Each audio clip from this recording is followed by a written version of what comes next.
வணக்கம் நண்பர்களே. இஸ்ரேல் பாலஸ்தீன மோதலின் குறித்த அப்டேட்டுகள். இந்த அப்டேட்டில் இன்றைக்கி குறிப்பாக சில முக்கியமான செய்திகளோடு வந்திருக்கிறோம். முதல் செய்தி என்னென்னா, இந்த புத்தாண்டை இஸ்ரேல் எப்படி கொண்டாடியது அப்படிங்கிறத ஒரு முக்கியமான செய்தி. அதை குறித்த காணொளிகள் இருக்குது. செங்கடலில் தாக்கப்பட்ட அமெரிக்க கப்பல், அதை பற்றின காணொளி மற்றும் அதை பற்றிய செய்திகள் இருக்குது. ஐநா சபையில் இஸ்ரேல் நடத்திய கோமாளித்தனம்னு ஒன்று இருக்குது. இந்த 3 செய்திகளை பற்றி தான் இன்றைக்கி நாம் பார்க்க போகிறோம். அப்புறம் நண்பர்களே, வழக்கமாக உள்ள கோரிக்கை தான், புத்தகங்கள் வாங்கி உங்கள் ஆதரவை தாருங்கள். புத்தகங்கள் விற்பனையின் மூலமாக வரும் பணத்தை கொண்டு தான் நம்ம இந்த சேனலை நடத்துகிறோன்றது உங்களுக்கு நல்லா தெரியும். அப்புறம் பார்த்திங்கன்னா, பண்டைய உலகின் வரலாறு அப்படின்னு ஒரு 2 மணி நேர ஆவணப்படம் இருக்குது. அதையும் பார்த்து உங்கள் ஆதரவை தாருங்கள். 3வது கோரிக்கைன்னு இல்லை, விருப்பம் இருக்கிற நண்பர்கள் என்னோட டெலகிராம் குரூப்பில் சேர்ந்து நேரடியாக என்னோடு உரையாடலாம். தினமும் மாலையில் நான் பதிலளிப்பேன். இப்போ கொஞ்ச நாளாக ஒன்றும் பதில் போட முடியல, கொஞ்சம் ட்ராவலிங்கில் இருக்கிறதுனால. பட்டு தொடர்ந்து டெய்லி பதில் சொல்லப்படும். உங்களுடைய கேள்விகளை நேரடியாக அங்கே கேட்கலாம். அடுத்தால வேறு சேனல்கள் நடத்தும் நண்பர்கள் யாராவது இந்த காணொளியை பார்க்கும்போது, நான் உங்கள் சேனலில் பேசினா நல்லாயிருக்கும்னு நினச்சிங்கன்னா தாராளமாக கீழே இருக்கக்கூடிய வாட்ஸ்அப் நம்பரில் தொடர்பு கொண்டு தோழர் அமுதாவை காண்டாக்ட் பண்ணுங்கள். அப்புறம் எனக்கு இதெல்லாம் எதுவுமே முடியாது சார் அப்படின்னீங்கனாலும் பரவாயில்ல, சப்ஸ்கிரைப் பண்ணிங்கன்னா கூட அதுவே ஒரு பெரும் ஆதரவு தான். லைக் போட்டிங்கனாலும் ஆதரவு தான், கமெண்ட் போட்டிங்கனாலும் ஆதரவு தான். இந்த வீடியோவை வாட்ஸ்அப் மற்றும் வேறு சமூக தளங்களில் பகிர்ந்தாலும் அதுவும் ஒரு வகையான ஆதரவு தான். மொத்தத்தில் உங்களது ஆதரவை ஏதாவது ஒரு வகையில் எங்களுக்கு தொடர்ந்து கொடுத்துக்கிட்டே இருங்க, சரிங்களா? முதல் செய்தியாக நாம் இந்த இஸ்ரேல் பாலஸ்தீனத்தில் பகுதியில் இஸ்ரேலில் எப்படி புத்தாண்டு கொண்டாடப்பட்டது அப்படின்றத பார்ப்பதற்கு ஒரு சின்ன சின்ன காணொளிகள் இருக்குது. யூடியூப் தடை செய்யாமல் இருக்கணும். நேற்றும் வீடியோ கட் பண்ணி தூக்கிட்டாங்க. இன்றைக்கி என்ன பண்ணுறாங்கன்னு தெரியல, பார்ப்போம். அதனால் வெறும் 20 செகண்டாக தான் ஒரு 2 காணொளி போடுறேன், பாருங்கள். هاي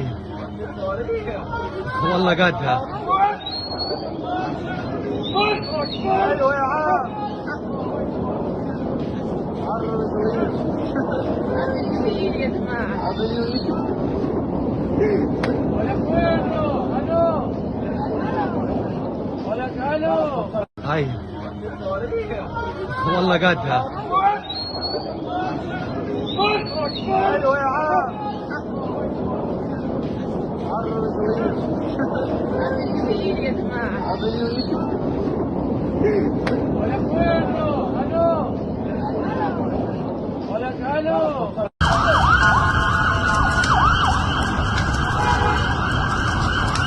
பார்த்துட்டிங்களா? இதுதான் இஸ்ரேல் மக்கள் 31ஆம் ஆண்டை எப்படி 31ஆம் தேதியை எப்படி தாண்டி வந்தார்கள் அப்படின்னு. ஒன்றும் இல்லை, ஹமாஸு வரிசையாக ஏவுகணைகளை ஏவி விட்டுருக்காங்க இஸ்ரேலின் பல இராணுவ தளங்களின் மீது. அதனால தான் பொதுமக்கள்லாம் நின்று ஃபோட்டோ எடுத்துக்கிட்டு இருக்கிறாங்க. புரியுதுங்களா? நாம் சொல்கிறத நல்ல தெளிவாக புரிஞ்சுக்கணும். ஹமாஸ் தாக்குதல்கள் எப்போதும் இஸ்ரேலின் இராணுவ தளங்களின் மீது தான் நடக்கும், பொதுமக்களின் மீது அல்ல. பொதுமக்கள் மீது தாக்குதல் நடக்குதுன்னா பொதுமக்கள் இப்படி ஜாலியாக இருந்து வீடியோலாம் எடுத்துக்கிட்டு இருக்க மாட்டாங்க. இப்படி ராத்திரி 12 மணிக்கு விடாமல் அடிச்சிருக்காங்க ஹமாஸ் இஸ்ரேலின் மீது தொடர்ச்சியான ஏவுகணை தாக்குதல். இதற்கு அடுத்த கட்டமாக பார்த்திங்கன்னா, இந்த அமெரிக்காவில் நடந்த விஷயம் என்னன்றதை பாருங்கள்.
பார்த்துட்டிங்களா? அது சாரி, அமெரிக்காவில் நடந்ததில்லை, அமெரிக்க கப்பலின் மீது நடந்த தாக்குதல். நேராக போய் அடித்து கப்பலே பற்றிக்கிட்டு எரியுது. ஸோ இவர்களின் தாக்குதல்கள், மும்முனை தாக்குதல் வந்து மிக தீவிரமாக போய்கிட்டே இருக்குது. இவர்கள் விட்டு கொடுப்பதாக இல்லை. நேற்று கூட நம்ம பார்த்தோமே, அபு உபைதா என்ன சொல்லியிருந்தார், இனிமே இதில் வந்து பின்வாங்குவதற்கு எந்த முகாந்திரமும் இல்லை, எங்களுக்கு பழைய மாடலில் பழைய எல்லைகள் வேணும், எங்கள் நாட்டு எல்லைகளை இஸ்ரேல் பறித்து வைத்து கொண்டு எங்களை மீண்டும் இப்போது இருக்கக்கூடிய பகுதிகளையும் ஒழித்து கட்டுவதற்கான வேலைகளை தொடர்ந்து செஞ்சிட்ருக்கு, இதை ஒருபோதும் அனுமதிக்க முடியாது அப்படின்னா அவர் அபு உபைதா சொல்லிட்டாரு.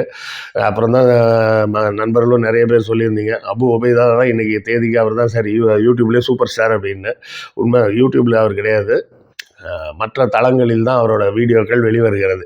ஏன்னா யூடியூப்பை பொறுத்தவரை இந்த காணொளிகள் எல்லாமே டெரரிசத்தை ஆதரிக்கக்கூடிய வீடியோவாக இருக்குது அப்படின்னு சொல்லி அவங்க ஒரு கைட்லைன்ஸ் வச்சு மொத்தமாக க்ளோஸ் பண்ணிட்டாங்க.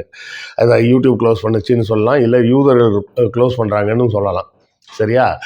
போராட்ட குழுக்களின் குரல் வலையை நெரிப்பதன் மூலமாக இந்த போராட்டத்தின் தன்மையை நீர்த்து போக செய்யலாம் அப்படின்னு யூடியூப் போன்ற காணொளிகளை தளங்கள் நினைத்தாலும் போராளிகளின் குரல் என்றைக்குமே ஒலிச்சிக்கிட்டு தான் இருக்கும். அது ஏதாவது ஒரு வகையில் எங்கேயாவது வந்து வெளியே வரும்.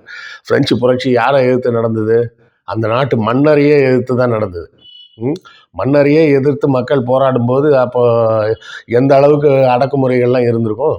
அப்பேற்பட்ட அடக்குமுறைகளையும் தாண்டி தானே அந்த மக்களாட்சின்றது ஃப்ரான்ஸில் வந்தது. ஸோ புரட்சி என்பதையும் போராட்டம் என்பதையும் எந்த வடிவத்தில் வந்தாலும் தடுக்க முடியாது. அதற்கு உண்டான நீதியும் நியாயமும் கிடைக்கும் வரை அந்த போராட்டம் தொடர்ந்துக்கிட்டே தான் இருக்கும். இப்போ இந்த மூணாவது காணொளியை பாருங்க. The world welcomes a new year. The massacres in Palestine continue. The injustice continues. The suffering continues.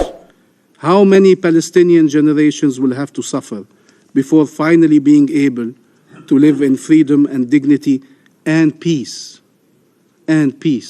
in our ancestral land?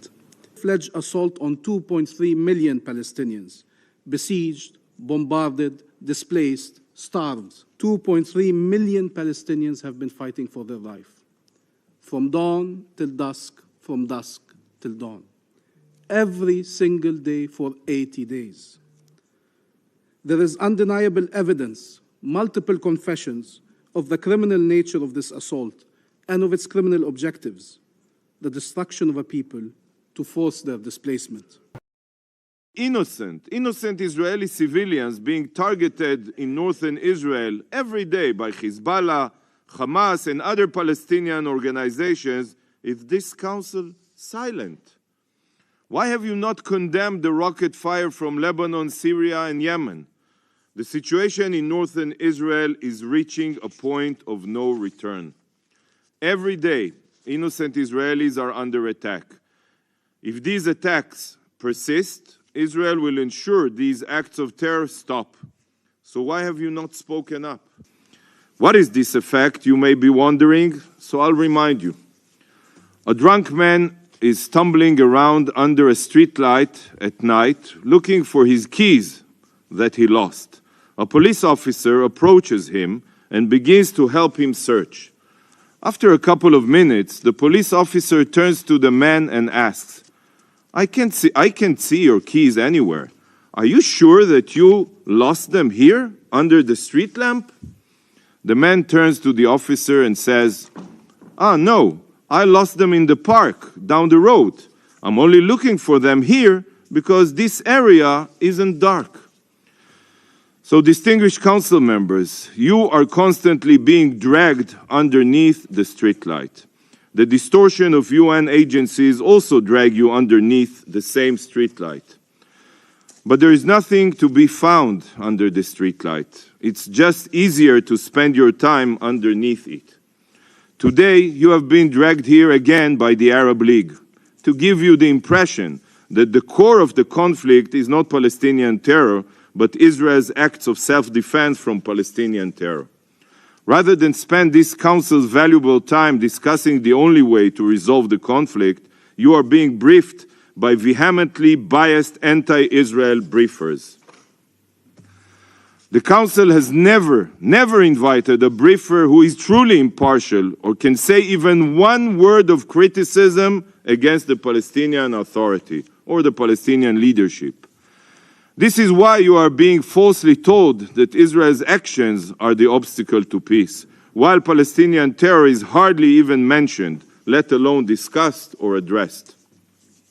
Mr. President, if this Council's noble cause is to bring peace and security to the Middle East, I suggest it start with the situation at hand, namely Hamas, Hezbollah, their Iranian puppet masters, and all other genocidal jihadists threatening stability in the region. And there is only one solution to ending this war immediately, the war in Gaza.